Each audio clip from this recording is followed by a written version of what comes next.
कि संगम युग पूरा होगा और तुम बच्चे कर्मातीत अवस्था को प्राप्त करेंगे। तुम आत्माएं कैसी अवस्था पाएंगे?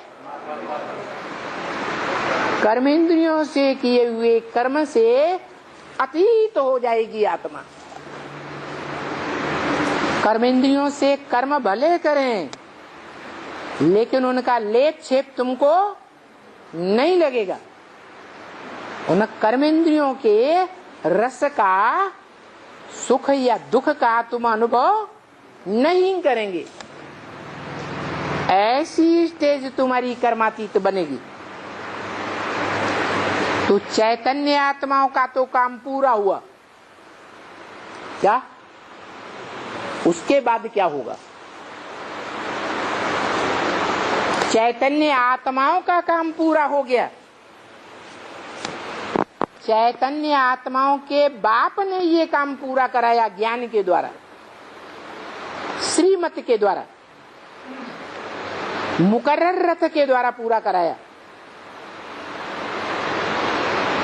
तो क्या इस सृष्टि का काम पूरा हो गया?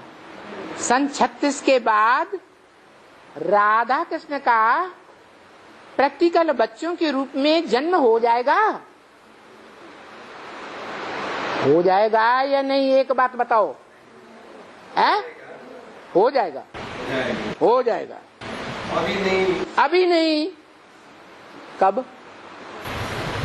सत्युग में पड़ेगा ना बाबा। हाँ, कब आएगा? अभी तो उसका बाप। अरे टाइम क्या बताया? उसका बाप माँ बाप भी अभी प्रत्यक्ष नहीं है। अरे टाइम कुछ बताया कि नहीं? टाइम लिमिट दी है कि नहीं? टाइम बताया, वो उनको बताया जब एक संभव होगा ना। कब होगा? टाइम क्या बताया? संगम का ये अंतिम समय है। क्या अंतिम समय में तो नरसिंह नारायण सती बनेगी ना। वो संगम युग कब पूरा होगा? तो बाबा ने बुलाया और जिससे कुछ होगा वो लड़ाई चलेगी। तो बाबा की बोली हुई बात को आप कुछ उलटना पलटना चाहते हैं? उलटना पलटना नहीं चाहते। तो 2037-38 के बाद चैतन्य आत्माओं के परिवर्तन का काम पूरा हुआ या नहीं हुआ? है? हो गया ना? हो गया। दुनिया का मिसाल लो। दुनिया में मनुष्य की मृत्यु होती है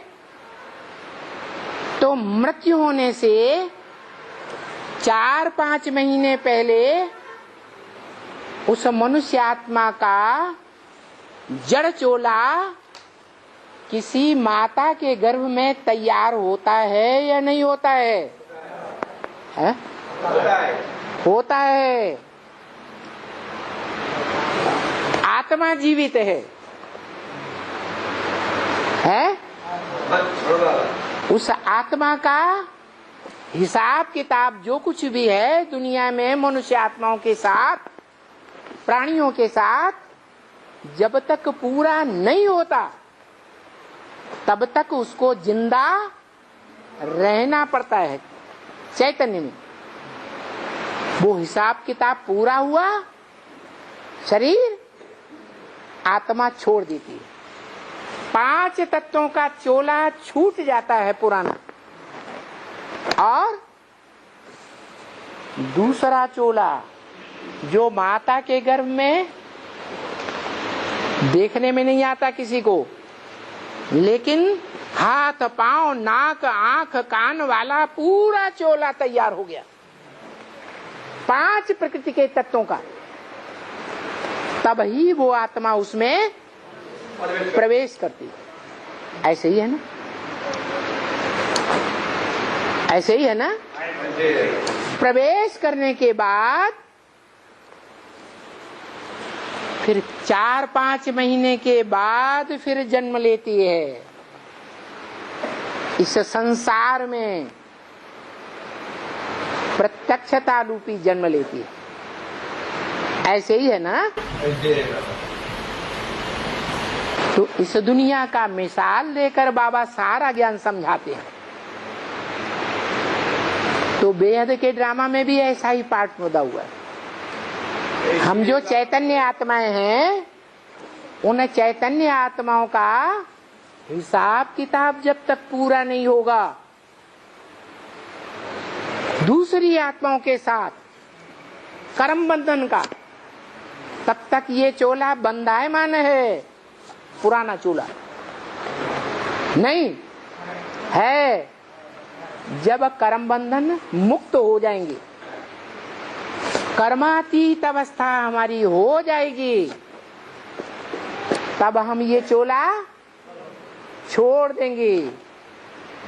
या तो छोड़ देंगे या तो इस चोले में रहते हुए हम दुख सुख के बंधन से न्यारे हो जाएंगे।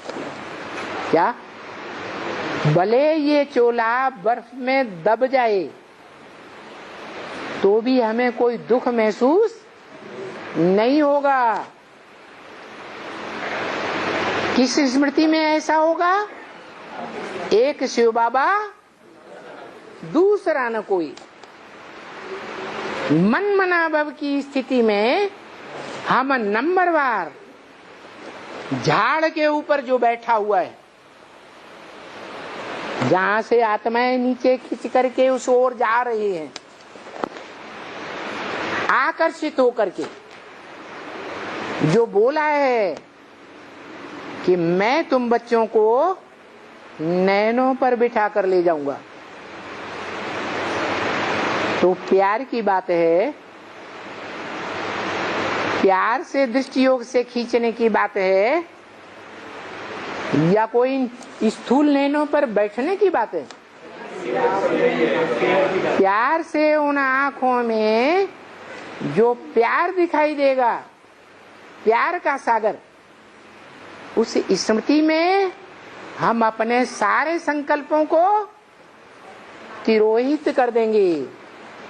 मन मना भव की स्थिति में स्थित होकर के उस मन मना भव के भ्रकुटी में जो ज्योति बिंदु समाया हुआ है, उस ज्योति बिंदु में हम भी उस याद में समा जाएंगे। ये आत्माओं का काम तो पूरा हुआ। नंबरवार हम बच्चे बीज रूप आत्माएं परमधाम वासी हो गए। जिस परमधाम को बाप ने अपने अंदर उतार लिया, जिस बाप का विराट रूप, मस्तक सतयुग समान, बाहें भुजाएं त्रेता समान, जंघाएं पेट समान वैश्य, और घुटने के नीचे टांग, पांव शूद्र समान, और पांव का आखिरी हिस्सा एड़ी सबसे नीची स्टेज से लेकर के चोटी सबसे ऊंची स्टेज, उन दोनों का संगम पुरुषोत्तम संगम युग, ये दिखाया जाता है विराट रूप में। तो उस विराट रूप में हम समा गए। हम बीज रूप आत्माएं की दुनिया पहले समा जाती है। इतना काम पूरा हुआ। आगे क्या होगा? तो बोला पिछली वाणी में, आगे क्या होगा सो आगे चल के देखना। क्या अभी तो तांत लगी रहनी चाहिए, हम पतित से पावन कैसे बने।